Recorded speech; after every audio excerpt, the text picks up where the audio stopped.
এইবার গল্পটি শুরু হয় অন্য একটি প্লট থেকে। ঘটনা চলে যায় ১৮ বছর আগে। একটি চলন্ত বাসে যাত্রীরা আনন্দের সঙ্গে তাদের গ্রুপ ট্রিপ উদযাপন করছিল। হঠাৎ লাল পোশাক পরা এক মেয়ে ভয়ে ঘুম থেকে জেগে ওঠেন। তিনি ভয়ঙ্কর একটি দুঃস্বপ্ন দেখেছিলেন।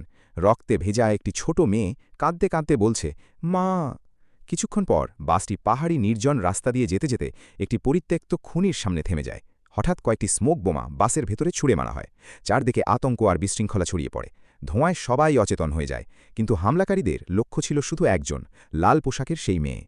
অল্প সময়ের মধ্যেই সংবাদে প্রচার করা হয় যে বাসটি দুর্ঘটনাবশত খাদে পড়ে গেছে এবং সেখানে কেউ বেঁচে নেই।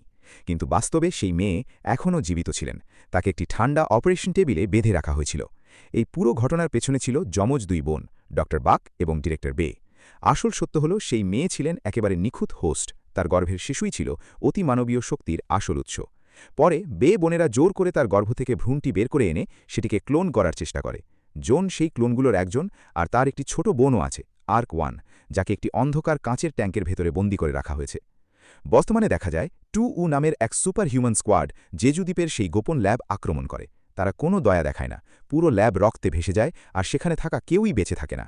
তারা চলে যাওয়ার কিছুক্ষণ পর অজস্র টিউবে জড়ানো একটি মেয়ে ধীরে ধীরে চোখ খোলে। সে আর কেউ নয়, আরেকজন নিখুঁত পরীক্ষামূলক সাবজেক্ট, আর্ক-1। সে টলতলতে ল্যাবের বাইরে বেরিয়ে আসে এবং জীবনে প্রথমবারের মতো বিশাল অজানা পৃথিবীর মুখোমুখি হয়। তার চোখে ছিল বিস্ময় আর কৌতূহল। হঠাৎ তার মাথার ভেতর আরেকজন টিউবে জড়ানো মেয়ের ছবি ভেসে ওঠে। সঙ্গে সঙ্গে তীব্র মাথা ব্যথা শুরু হয়।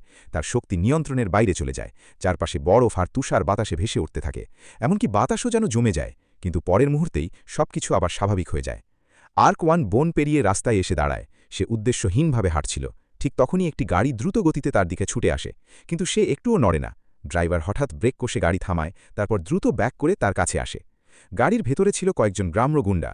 কোনো কথা না বলেই তারা আর্ক-1কে গাড়িতে তুলে নেয়। তখন জানা যায় তারা এর আগেই কিয়ং-হি নামের এক মেয়েকে অপহরণ করেছে। দলের নেতা চিন্তায় পড়ে যায়। সে ভাবে আর্ক-1 হয়তো গাড়ির নাম্বার প্লেট দেখে ফেলেছে, তাই সে সিদ্ধান্ত নেয় তাকেও মেরে ফেলবে। কিন্তু ঠিক তখনই কিয়ং-হি দ্রুত আর্ক-1-এর পক্ষ নিয়ে বলে ওঠে, ও কিছুই দেখেনি, ওর পক্ষে নাম্বার প্লেট দেখা সম্ভবই না। কিন্তু পরের মুহূর্তেই আর্ক-1 শান্ত গলায় গাড়ির নাম্বার প্লেট, একটি ফোন নাম্বার, এমনকি একটি ঠিকানাও বলে দেয়। এটা শুনে গুন্ডারা নিশ্চিত হয়ে যায় এই মেয়েকে বাঁচিয়ে রাখা যাবে না। কিয়ং-হি তাদের সতর্ক করে বলে, একটা নিরীহ বাচ্চার গায়ে হাত দিও না। কিন্তু কথা শেষ হওয়ার আগেই তারা তাকে নির্মমভাবে মারধর করে। রক্তে ভেজা আর্ক-1-এর দিকে তাকিয়ে গুন্ডারা ভাবতে থাকে হয়তো সে কোনো মানসিক হাসপাতাল থেকে পালিয়ে এসেছে। ঠিক তখনই আর্ক-1 হঠাৎ বিস্ফোরিত হয়ে ওঠে। সে পাল্টা আক্রমণ করে। মুহূর্তের মধ্যে গাড়ির নিয়ন্ত্রণ হারিয়ে যায় এবং সেটি জঙ্গলের ভেতর গিয়ে ভয়াবহভাবে দুর্ঘটনার শিকার হয়। কিয়ং-হি সিট বেল্ট বাধা থাকায় বেঁচে যায়। সে কষ্ট করে গাড়ি থেকে বেরিয়ে আসে এবং দেখে আর্ক-1 একজন গুন্ডাকে মেরে ফেলতে যাচ্ছে। দ্রুত সে আর্ক-1কে থামায় এবং ওই লোকের ফোন দিয়ে পুলিশে কল করে। প্রথমে কিয়ং-হি একাই পালিয়ে যাওয়ার কথা ভাবছিল, কিন্তু কিছুক্ষণ চুপ থেকে শেষ পর্যন্ত সে সিদ্ধান্ত নেয় আর্ক-1কেও সঙ্গে নিয়ে যাবে। সে দ্রুত তার চাচাকে ফোন করে সাহায্য চায়। তার চাচা একজন পশু চিকিৎসক, কিন্তু তিনি পৌঁছানোর সঙ্গে সঙ্গেই আর্ক-1 ক্লান্তিতে অজ্ঞান হয়ে পড়ে। ক্লিনিকে নিয়ে যাওয়ার পর চাচা নিজের নার্ভ শান্ত করতে একটু মদ পান করেন। তারপর সাবধানে আর্ক-1-এর শরীর থেকে গুলিগুলো বের করতে শুরু করেন। এক্স-রে করার পর তারা অবাক হয়ে যান, কারণ আর্ক-1-এর মস্তিষ্কের ভেতরে একটি ছোট অজানা বস্তু আটকে আছে। কিন্তু তিনি পেছনে ফিরে তাকালেই অবাক হয়ে যান। আর্ক-1-এর শরীরের সব ক্ষত অলৌকিকভাবে ইতিমধ্যেই সেরে গেছে, যেন কিছুই ঘটেনি। তিনি হতভম্ব হয়ে ভাবতে থাকেন হয়তো বেশি মদ খেয়ে ভুল দেখছেন। চিকিৎসা শেষ হবার পর চাচা কিয়ং-হিকে বলেন এই ঘটনা পুলিশে জানানো উচিত, কারণ আর্ক-1-এর শরীরের আঘাতগুলো একেবারেই স্বাভাবিক নয়। কিন্তু কিয়ং-হি ভয় পায়, বিষয়টা বড় আকার নিলে বিপদ হতে পারে। তাই সে সিদ্ধান্ত নেয় পরিস্থিতি শান্ত না হওয়া পর্যন্ত আর্ক-1কে নিজের কাছেই রাখবে। বাড়ি ফেরার পথে তারা একটি খামারের পাশ দিয়ে যায়। আর্ক-1 চারপাশের সবকিছু কৌতূহল নিয়ে দেখতে থাকে। এমনকি সে পশুদের দিকে তাকিয়ে মুচকি হেসে শুভেচ্ছাও জানায়। বাড়িতে পৌঁছানোর পর কিয়ং-হির ছোট ভাই ডেকগিল লক্ষ্য করে যে আর্ক-1 আহত। সে কাছে এসে তার অবস্থা দেখতে চায়, কিন্তু আর্ক-1 ভাবে সে আক্রমণ করতে এসেছে। মুহূর্তেই সে ডেকগিলের হাত শক্ত করে চেপে ধরে। ব্যথায় ডেকগিল চিৎকার করে ওঠে। রাতের খাবারের সময় আর্ক-1 খাবারের দিকে তাকিয়ে শুধু গিলতে থাকে। সে বুঝতেই পারছিল না কিভাবে চামচ কাঁটা ব্যবহার করতে হয়। কিয়ং-হি ভাবে হয়তো তার ক্ষুধা নেই, কিন্তু ডেকগিল সোজাসাপটা বলে বসে খাবারটাই এত বাজে যে খেতে পারছে না। এই নিয়ে ভাই বোনের মধ্যে তর্ক শুরু হয়ে যায়। আর ঠিক তখনই আর্ক-1 হঠাৎ খাবারের ওপর ঝাঁপিয়ে পড়ে। কয়েক সেকেন্ডের মধ্যেই পুরো টেবিলের সব খাবার শেষ করে ফেলে। রাতের খাবারের পর কিয়ং-হি তার জন্য একটি ঘর গুছিয়ে দেয় এবং পরিষ্কার কাপড় এনে দেয়। তারপর আন্তরিকভাবে আর্ক-1কে নিজের জীবন বাঁচানোর জন্য ধন্যবাদ জানায়। একই সময়ে ভাড়াটে খুনি জো হিউন মাত্রই একটি হত্যার মিশন শেষ করে। গাড়িতে উঠতেই তার সহকর্মী টম অভিযোগ শুরু করে। সে বলে, তুমি সবসময় একাই কাজ করো, একদিন এটাই তোমার মৃত্যুর কারণ হবে। জো হিউন বিরক্ত হয়ে তাকে চুপ থাকতে বলে এবং গাড়ি চালাতে নির্দেশ দেয়। নিজেদের আস্তানায় ফিরে সে নিজের খালি হাত দিয়েই শরীর থেকে একটি গুলি বের করে আনে। আশ্চর্যের বিষয়, ক্ষতটি সঙ্গে সঙ্গে সেরে যায়। এতে পরিষ্কার বোঝা যায় তারও বিশেষ ক্ষমতা রয়েছে। কিন্তু হঠাৎ তার হাত জুড়ে অদ্ভুত শিরার মতো দাগ ছড়িয়ে পড়তে থাকে, যেন শরীরের ভেতরে কিছু নিয়ন্ত্রণ হারাচ্ছে। সেটাকে দমন করতে সে জোরে দেয়ালে ঘুষি মারে। নিজেকে পরিষ্কার করার পর সে একটি নতুন মিশনের খবর পায় এবং ক্লায়েন্টের সঙ্গে দেখা করতে যায়। সেখানে গিয়ে সে অবাক হয়ে দেখে ক্লায়েন্ট আর কেউ নয়, ডিরেক্টর বে।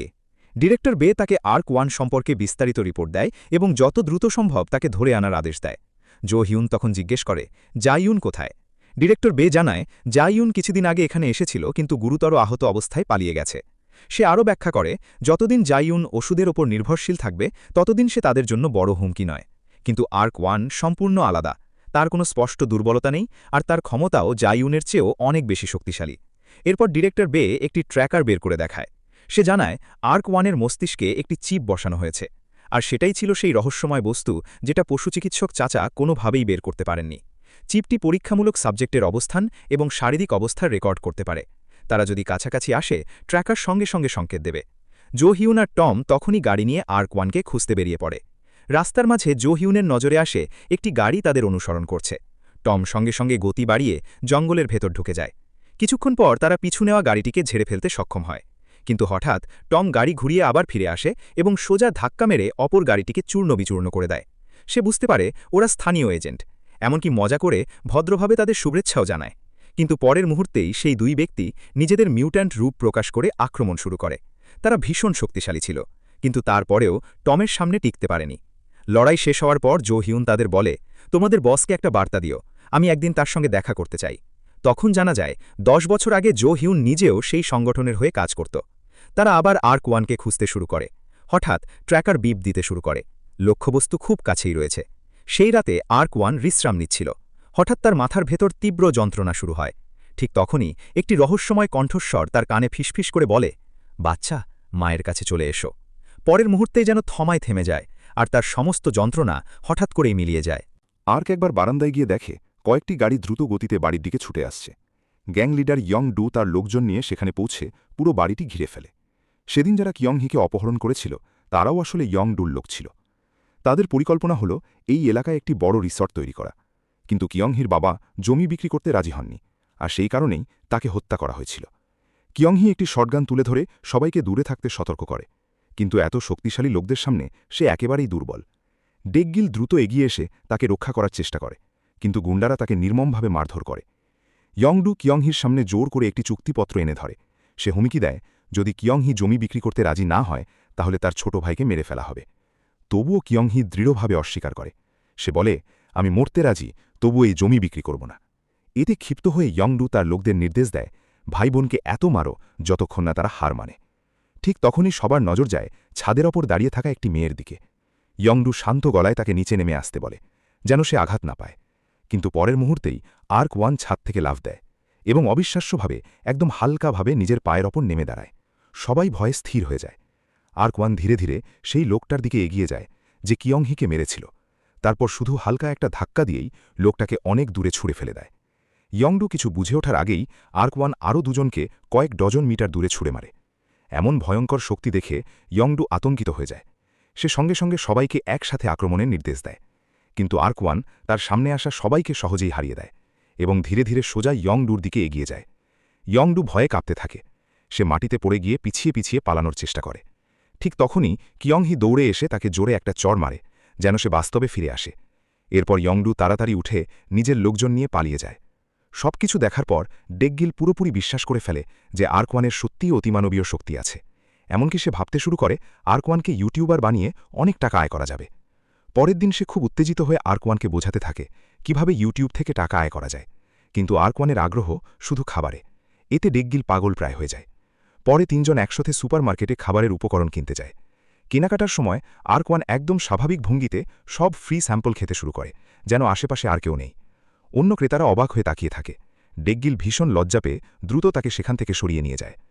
অন্যদিকে জো হিয়ন তার পুরনো বস জ্যাংয়ের সঙ্গে দেখা করে। জ্যাং তাকে সতর্ক করে বলে, ডিরেক্টর বে ভালো মানুষ নয়, এই ব্যাপার থেকে দূরে থাকাই তোমার জন্য ভালো। জো হিয়ন এই উপদেশ মোটেও পছন্দ করে না, বরং সে উল্টো জ্যাংকে সতর্ক করে দেয়, আমার ওপর নজরদারি বন্ধ করো, না হলে আমি বিষয়টা ছেড়ে দেব না। এদিকে 2U টিমও আর্ক-1-এর অবস্থান খুঁজে বের করছে। তারাই সেই দল যারা ল্যাবে থাকা সবাইকে নির্মমভাবে হত্যা করেছিল।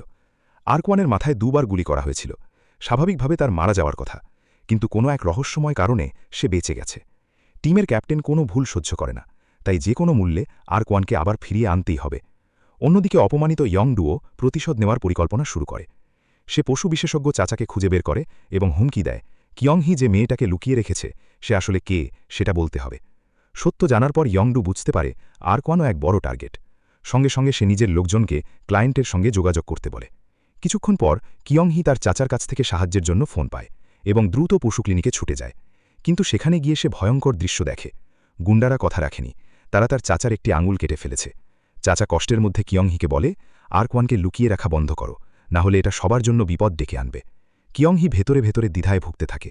আর ঠিক যখন সে সেখান থেকে বের হতে যাচ্ছিল তখন হঠাৎ জোহিউন এসে তার গাড়িতে উঠে বসে।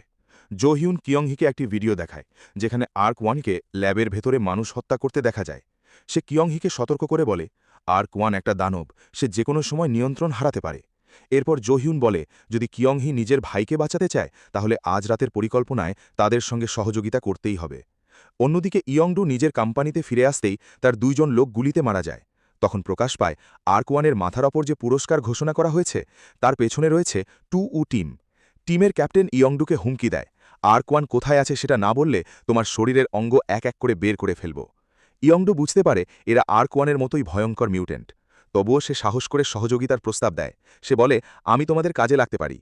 ক্যাপ্টেন তার কথা মেনে নেয় এবং তাকে একটি শক্তিবর্ধক সিরাম দেয়। এদিকে কিয়ংহি বাড়িতে ফিরে এসেছে। অনেকক্ষণ দ্বিধায় থাকার পর সে আর্ক-1-কে পালিয়ে যেতে বলে, কারণ এখানে থাকা এখন খুবই বিপজ্জনক। ঠিক তখনই আর্ক-1 অনুভব করে আশেপাশে অসংখ্য খুনি জড়ো হয়েছে। তারা বাড়ির বাইরে লুকিয়ে আছে, শুধু সঠিক মুহূর্তের অপেক্ষায়। ঠিক তখনই আরও কয়েকটি হেডলাইট দ্রুত গতিতে এসে পুরো বাড়িটিকে ঘিরে ফেলে। এটি ছিল 2U স্কোয়াড এবং ইয়ংডু, যারা নিজের গ্যাং নিয়ে সেখানে উপস্থিত হয়। ডেকগিল আর্ক-1-কে দ্রুত ছাদে নিয়ে যায় এবং বন দিয়ে পালানোর একটি রাস্তা দেখিয়ে দেয়। জোহিউনের টিম তাদের দেখতে পায়, কিন্তু তারা গুলি চালায় না, কারণ তারা নিরীহ মানুষকে আঘাত করতে চায় না। কিয়ংহি শটগান তুলে ইয়ংডুকে চলে যেতে বলে, কিন্তু ইয়ংডু এখন শক্তিবর্ধক সিরাম নেওয়ায় আর কাউকে ভয় পায় না। সে গুলি চালায় এবং মুহূর্তের মধ্যে কিয়ংহি সেখানেই মারা যায়। ডেকগিল দৌড়ে পালানোর চেষ্টা করতেই বন্দুকধারী একটি রকেট ছোড়ে বাড়ির দিকে, কিন্তু হঠাৎ ট্র্যাকার সিগন্যাল হারিয়ে যায় আর আর্ক-1-এর অবস্থান আর লক করা যায় না। ঠিক তখনই আকাশ থেকে একটি নারী অ্যাসাসিন নেমে আসে এবং ভয়ঙ্কর আক্রমণ শুরু করে।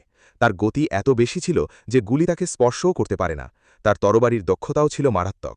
সে মুহূর্তেই বন্দুকধারীকে হত্যা করে ফেলে, কিন্তু ঠিক তখনই অজানা একটি শক্তি তাকে হঠাৎ করে দূরে ছুঁড়ে ফেলে দেয়।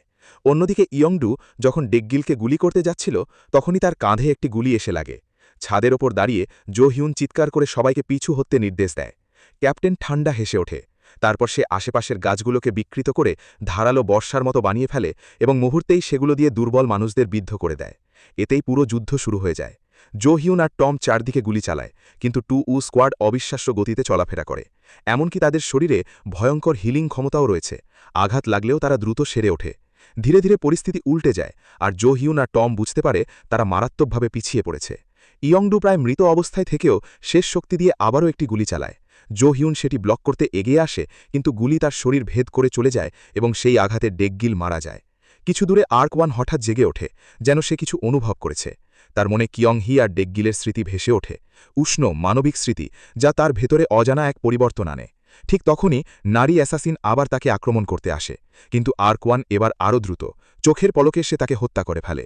অন্যদিকে পুরুষ অ্যাসাসিন টমকে আক্রমণ করে এবং এরপর জোহিউনের সঙ্গে 1-to-1 মারাত্মক লড়াইয়ে নামে। জোহিউন অনেক বেশি শক্তিশালী। শেষ পর্যন্ত সে সম্পূর্ণ শক্তিতে আঘাত করে তার গলা ভেদ করে ফেলে। এটা দেখে ক্যাপ্টেন দ্রুত সেখানে পৌঁছে যায় এবং জোহিউনকে গুরুতরভাবে আহত করে ফেলে। তার শরীরে একাধিক প্রাণঘাতী ক্ষত তৈরি হয়। জোহিউন আর লড়াই করতে পারে না, সে শুধু মৃত্যুর অপেক্ষায় পড়ে থাকে। ঠিক সেই মুহূর্তে টম জেগে ওঠে এবং পাল্টা আক্রমণ করে, কিন্তু পুরুষ অ্যাসাসিন খুব দ্রুত নিজের ক্ষত সারিয়ে ফেলে। সে হেসে তাদের দুর্বলতা নিয়ে উপহাস করে। ঠিক তখনই আর্ক-1 ফিরে আসে। তার পেছনে টেনে নিয়ে আসছে নারী অ্যাসাসিনের নিথর দেহ। কিয়ংহি এবং ডেকগিলকে মাটিতে পড়ে থাকতে দেখে আর্ক-1 ভেতর থেকে সম্পূর্ণ ভেঙে পড়ে। রাগে সে ইয়ংডুর পায়ে প্রচণ্ড আঘাত করে তার পা ভেঙে দেয়। পুরুষ অ্যাসাসিন এখনও তাকে হালকাভাবে নেয়।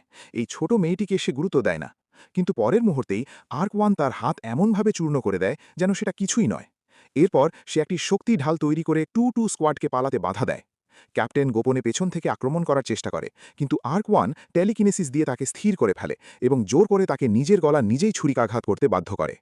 পুরুষ অ্যাসাসিন আবার নতুন হাত তৈরি করে এবং পাথর নিয়ন্ত্রণ করে আক্রমণ শুরু করে, কিন্তু আর্ক-1 শুধু হাত নাড়ায় আর মুহূর্তেই এক বিশাল টর্নেডো তৈরি হয় যা তাকে টুকরো টুকরো করে ফেলে। শেষ নারী অ্যাসাসিন ভয়ে পালাতে চায়, কিন্তু তার সামনে একটি গাড়ি এসে দাঁড়ায়। এটি জা ইউন। পরে প্রকাশ পায় জা ইউনই আসলে 2-2 টিমকে ভাড়া করেছিল ল্যাবে আক্রমণ করার জন্য। তার উদ্দেশ্য ছিল নিজের বোনকে উদ্ধার করা। জা ইউন আসলে জানত না যে পরিস্থিতি এতটা নিয়ন্ত্রণের বাইরে চলে যাবে এবং আর্ক-1ও প্রায় ধ্বংসাত্মক শক্তি নিয়ে তাদের সবাইকে প্রায় শেষ করে দেবে। আর্ক-1 জা ইউনকে জিজ্ঞেস করে সে আসলে কি চায়। জা ইউন ব্যাখ্যা করে সে কারোর কাছ থেকে জানতে পেরেছে যে আর্ক-1 তাদের মায়ের অবচেতন মনের সঙ্গে যুক্ত, তাই সে আর্ক-1কে দরকার যেন সে তাদের মাকে খুঁজে পায় এবং তার অসুখ সারাতে পারে। আর্ক-1 কোনো উত্তর দেয় না, সে শুধু ধীরে ধীরে কিয়ংহি এবং ডেকগিরের দিকে এগিয়ে যায় যেন তাদের বাঁচাতে মরিয়া। ঠিক তখনই জা ইউন একটি ছোট ভায়েল তার হাতে দেয় এবং বলে, তুমি শুধু একজনকেই বাঁচাতে পারবে, যাকেই বেছে নেবে সে আর কখনো সাধারণ মানুষ হিসেবে ফিরে আসতে পারবে না। কিন্তু শেষ পর্যন্ত আর্ক-1ও সেই সিদ্ধান্ত নেয় না। এই সুযোগে জা ইউন তাকে সেডেটিভ ইনজেকশন দেয় এবং অচেতন করে নিয়ে যায়। সবাই চলে যাবার পর টম ধীরে ধীরে জেগে ওঠে। সে বুঝে যায় সে কারোর সঙ্গে লড়াই করতে পারবে না, তাই বেঁচে থাকার জন্য মৃতের ভান করে পড়ে থাকে। আশ্চর্যভাবে জো হিউনও একই কাজ করে। সে গুরুতর আহত অবস্থায় চুপচাপ পড়ে থাকে। জো হিউন বাধ্য হয়ে জ্যাংকে সাহায্য করার জন্য ফোন করে, কিন্তু তখনই দেখা যায় জ্যাং ইতিমধ্যেই ছাদের উপর দাঁড়িয়ে আছে। জো হিউন তাকে তাড়াতাড়ি সেই পালিয়ে যাওয়া লোকদের ধরতে বলে, কিন্তু জ্যাং শান্তভাবে উত্তর দেয়, চিন্তা করো না, তারা কোথায় যাচ্ছে আমি আগেই জানি। এখানে আমাদের সম্পূর্ণ মুভিটি শেষ হয়ে যায়।